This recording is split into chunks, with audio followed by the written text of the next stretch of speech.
इशाअत तौहीद व सुन्ना के मरकज़ी रहनुमा हज़रत मौलाना मुफ्ती रफ़ीउल्लाह साहब को वो तशरीफ़ लाएँ, आप हज़रात के सामने अपने ख्यालात का इजहार फरमाएँ।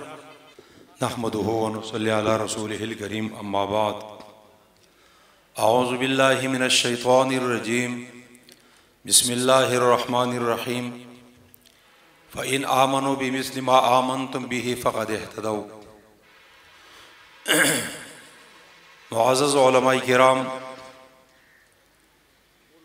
ये जो कन्वेंशन साथियों ने रखा है, मैं इनकी शुक्रिया अदा करता हूँ, इसलिए कि ये काम हमारे सारे उलमा बिलखुसूस और फिर सारे मुसलमानों की काम है।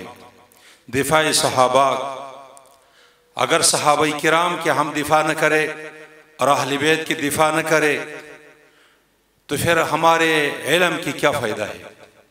ये हमारे दिन की अकाबिरीन है, ये रसूलुल्लाह सल्लल्लाहु अलैहि वसल्लम के शागिर्द है, इनके ज़रिए से हमें दीन पहुंचा है। अगर ये बदनाम हो जाए तो दिन किधर रह जाएगा, दिन भी बदनाम हो जाएगा।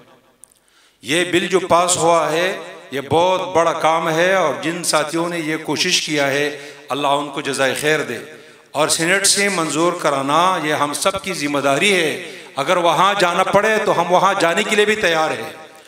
और अगर वो क्या हम इसमें कोई रुकावट डालने वाले रुकावट डालते हैं तो हम रोडों पर आवाम को निकालने के लिए भी तैयार है।